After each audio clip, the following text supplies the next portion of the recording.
there's the Leeks one, and there's the spring onions mould. And you use the same cane, the Leeks cane.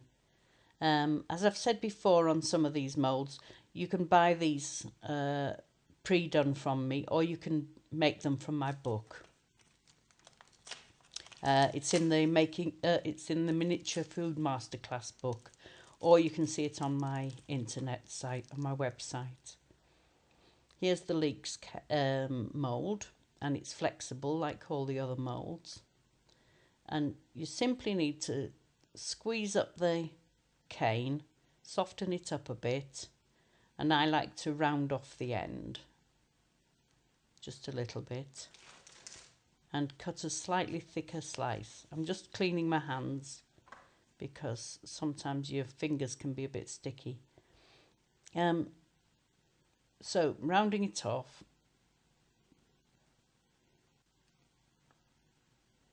and I'm cutting a slice off the end, but it's quite a thick slice. Actually, I might have done it a bit too thick, but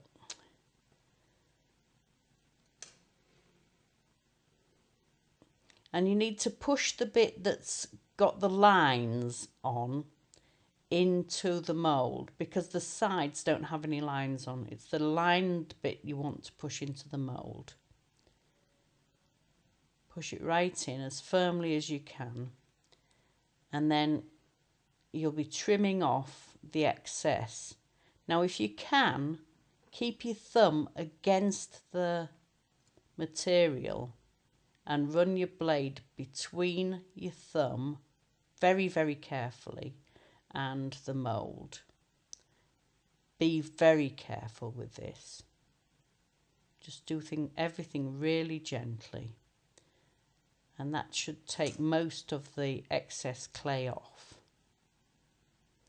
There's still some, so I'll go in again from the other side. But you can see it better once you've done it once. There we go, just a little bit at the bottom there.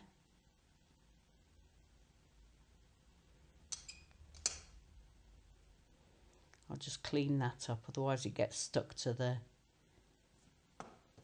your work.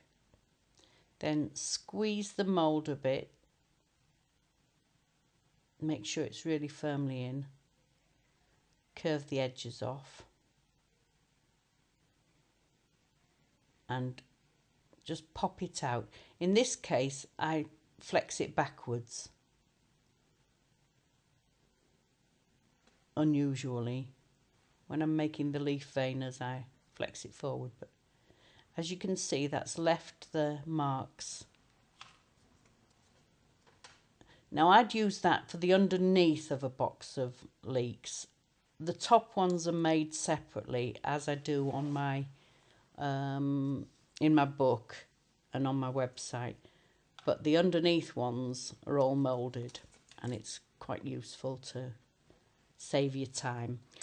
I use exactly the same cane for the spring onions. Just one thing you need to do, and that's make the cane smaller. If you're used to caning, this won't come as any surprise to you.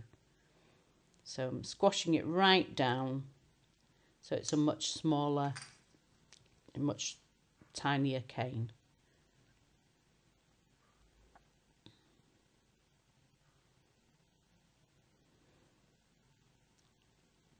As you can see, it already looks a little bit like a spring onion, and I've squashed it to the right size. So I just cut a thick strip off, not very thick, just like a few millimeters, and push that into the mould, and once again trim the excess off. Very, very simple.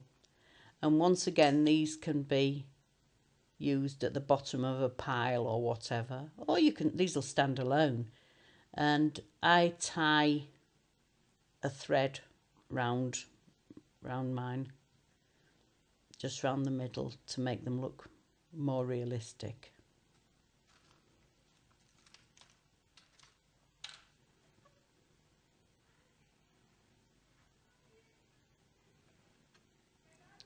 So there are the moulds and the finished product.